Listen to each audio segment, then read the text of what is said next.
oh, I'm an even bigger target. Because, he doesn't hardly send out likes and he's liked 10 videos this week. This is what he's liked. Okay, try to sell him an ice pod because he liked Hoffman or he liked a Joe Rogan podcast or whatever. Yeah.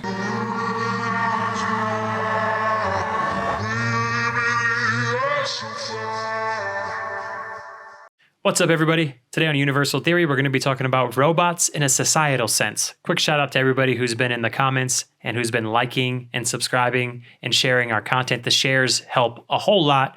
And if you're new to this channel, welcome. We don't take ourselves too serious. We like to provide some comedic relief along with holistic thinking, left brain and right brain.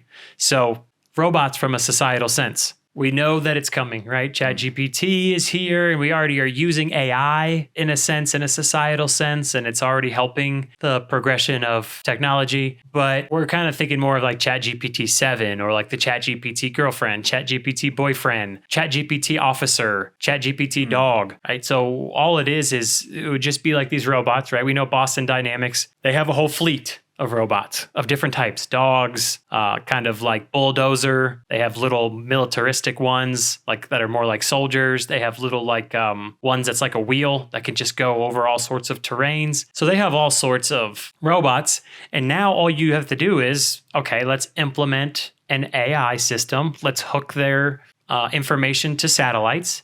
So they're constantly pinging either satellites or we would use our towers, right, that we use for our cell phones. Well, they would just share those towers for information. We already have the network, the infrastructure because of the cell phones. Now you just have robots and things moving around throughout the city. And as they move throughout the city, they all have certain parameters in which they follow. And if they see you infringing upon something, we might give them the right to stop you, like an officer or like a good Samaritan robot. So there are a million different applications for this. And to think that that is super far in the future, like to think that that's more than 10 years in the future, I think you really need to reevaluate how much you know about this technology. And I think you really need to, if you're questioning that what I'm saying is true, look into Boston Dynamics and how far they've came.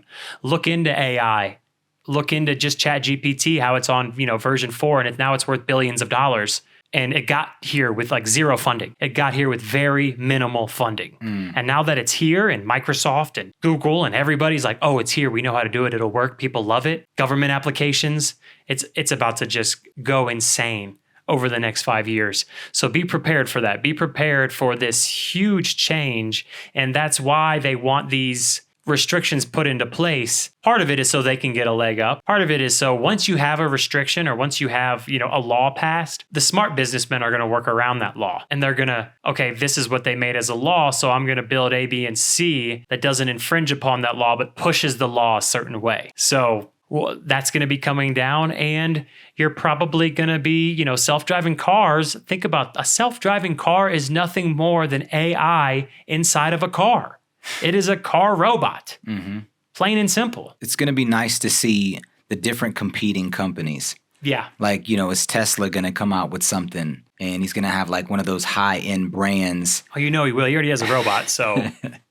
Yeah, so it's like, there's going to be competing companies and people are going to be borrowing tech from each other or borrowing ideas, kind of like how someone comes out with a movie and then someone comes out with a similar movie. Or cell phones. Exactly. So yeah, people are going to be mimicking tech and they're going to have to regulate it because of all the positives and negatives that can come from it. Oh yeah. Yeah, it's going to be a whole different, because if the robots have a certain parameters that they have to fall within, we're going to have to somehow know that or have a keyword that's like parameters. Maybe that's the word. Or show yourself. And it'll say kind of what its role is. And that could maybe make people feel safe knowing that they have to be transparent with how they have to act. Yeah, well, and then eventually you got to think, and this is going to be farther in the future, but I'm not really sure how far, but imagine when robots become independent and now they're citizens. Oh, right. Yeah, the first citizenship for a robot. Yeah, that is further in the future, but it's still not beyond the scope of reality. No. Because we're going to want that. Yes, exactly. And I could see that, but then it goes back to what you were saying about like, well, can I force this robot to tell me what its agenda is or what its parameters are if it's a citizen? Yeah, by the time we get there, if that's the route it goes, to me, robots will have helped humanity in such a way that it'll be just like a human. We'll probably treat it and give it its own privacies. Yeah.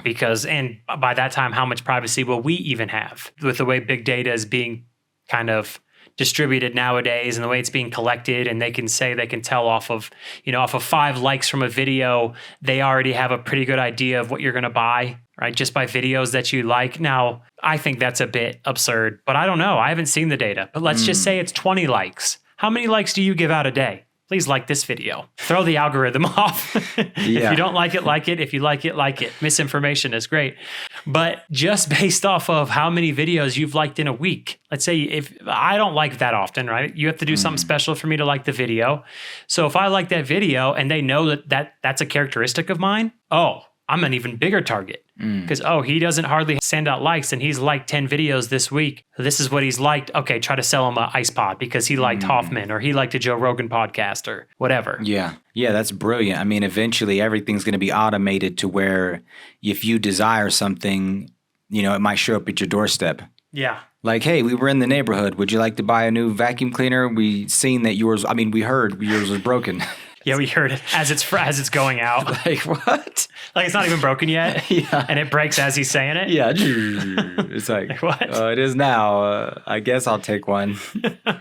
Yeah, technology is definitely going to take us to new heights on every level, especially a societal level. And we talked about this a little bit, but imagine somebody that, now people are getting married to robots and, they have the perfect spouse. What I was thinking about when we talked about that was, having a partner, a life partner where anywhere you go, you can take them and it's like waterproof or whatever. And you could go swimming with the bot or, you could go hiking and, they could carry you on their back, when you go hiking. It's like, okay, I'm tired or, I don't trust another human. I need a robot that can look at all the rocks and tell me the probability of us falling right here and grip everything harder because they're made of metal or, you know what I mean? Like, yeah, and you wouldn't need to pull your phone up for a selfie. You could just have your bot record it the whole time, right? It would just record all the footage of you and it and the stars and whatever. And you would that would just get uploaded and then you'd have a machine learning algorithm that would go through and what photos would Jordan like the best? This one, this short video, this and this. And they could just send you a compilation. Yeah. Stored in your cloud. That would also help with your business. Like if, we're running a podcast in the future still and we have robots and we take it with us and it's like the whole time it's shooting it live and it's capturing the videos and it's editing everything as it goes and it's chopping up our clips and it's printing out our check. Yeah, exactly. Be honest with yourself. Take inventory right now. If you had something that looked just like a human, it could cook whatever you wanted. It always knew your favorite meals based off what you've already eaten. It always knows what you need to do. When you're stressed out, it rubs your back. Or when you're stressed, it knows to tell a joke, right? It knows how to pick up on you because it's tailored to you.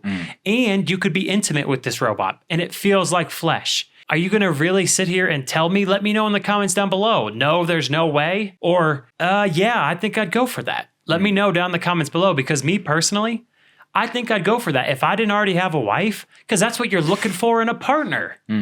Exactly what you're looking for in a partner. You can program, especially if it feels like a human and it acts like a human, but it's the human that you are looking for. There is no more Tinder because you've built your own soulmate. Yeah. Or Tinder says, hey, we have Tinder bots. Well, yeah, with fetishes and stuff. Yeah. We'll send Veronica your way. And yeah, you're like, I like her. There's 100,000 of them in the factory. Exactly. 100,000 Veronicas. It's like, yeah, send her right over. You swipe right.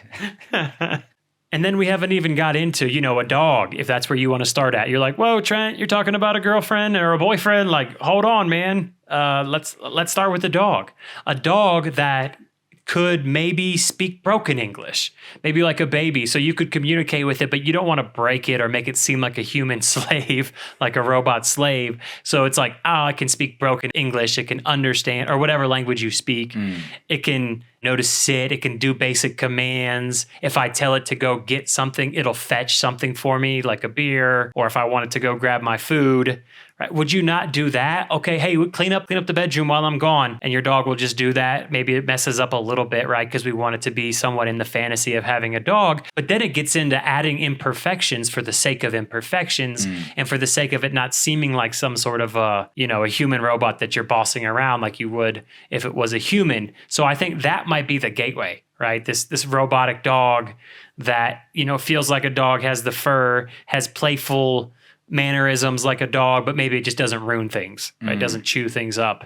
And then you don't have to clean up, like Sergeant, my Great Dane's giant size poops. Yeah, or it poops out nanobots.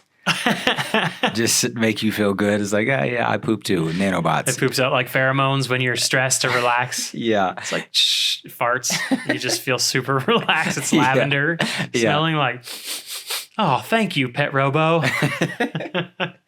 Yeah. I think that would be a good gateway for people to start, getting used to having bots around, and the fact that the dog would never die. Or you could just have it programmed. If you wanted to simulate death, you could have it be programmed where it's like, okay, you're going to die in 10 years. Yeah. And then I'm going to get a new dog, a new robot dog. Or now I'm ready for a real dog. Or now I'm ready for a bigger bot, someone who cleans the house, or maybe a child. Well, there's a lot of movies where people upload their children's memories or a loved one's memories into a bot. Or someone is extremely damaged, a car crash, or, they survive some type of traumatic event, but they're disfigured. Yeah. And then most of them is a bot now. It's like, it's still them, but it's like RoboCop, but it's more human-like. Like RoboCop, is clearly made of metal. They could have did a way better job on that guy. Yeah, they want him to build into that fantasy, boy. Yeah. Yeah, that's a good point, though. And I think that people that think, oh, well, if it's inorganic, I won't be as attached to it. Are you attached to your phone? Your phone doesn't talk back. It doesn't do anything. But when you break your phone, you're sad. So I think we do get attached to inorganic things because of what it means to us in our life. We're very selfish creatures. So not because what it means as a whole, it's because what it means to us. So if you have a dog and you think, oh, if I program it for 10 years and it goes away, I'm not going to be sad. You're probably going to be pretty torn up. I had a physical dog that just passed away a couple months ago, Captain. And I know that it is the first pet that I've ever had that passed away. And I sobbed. He died up here in the bedroom and I cried for, a good 20 minutes over him while he was passing. Because that was my dude, for 10 years, ever since I got out of prison. He's been with me from the bottom all the way up to finally getting a house. Right? He was with me through that entire journey. And then he passed almost as soon as I got here. So I could imagine that if that dog was inorganic and a robot, I would feel the same way. Or if it's a human that's like you were saying, that's partially robot. If you're going to feel that way about a partial robot, sooner or later, you're going to feel that way about a full robot. The lines will be blurred because it's just the way the mind works. Well, yeah, we talked about empathy and how we have empathy abstraction as humans where we can empathize with a photon. We could be like, I love that photon. Yeah, it brought light to my eyes. Yeah, so it's like, imagine, why would Hollywood make a movie about somebody uploading their child's memories into a robot if it wasn't something that they thought would be appealing to the human mind? Because how many people have lost a child and it's like, well, I can't get my child back. Okay, let's say it's not disfigured, it's gone. But there was a chip inside of its brain that uploaded all of its memories and experiences and its personality and so forth. And then you can extract it at its death just in case something happens before, you die. It's like, oh, well, mommy, I'm inside of a robot now. And I pretty much have all my memories and experiences and personality. And imagine that you can keep upgrading this bot and it goes to college and you get to see it off. It's like, you think people are not going to pay for that experience? Well, probably not if you're too poor because it's going to be very expensive. But I guarantee you a bunch of rich people are going to be investing in that. Yeah, they're already paying for artificial insemination. And my sister went through rounds of that. It wasn't the artificial. I forget what she went through rounds of, but she had trouble getting pregnant. And they spent thousands and thousands and thousands of dollars. I mean, I don't even know how much, but I just know it was a lot of money. So if that's the down payment on a kid who acts just like a kid, but you can kind of program it. Yeah, I think for, upper middle class and above, a natural child might be something that's more taboo in 50 years. Yeah, especially in the higher classes, Yeah. people in higher economic status.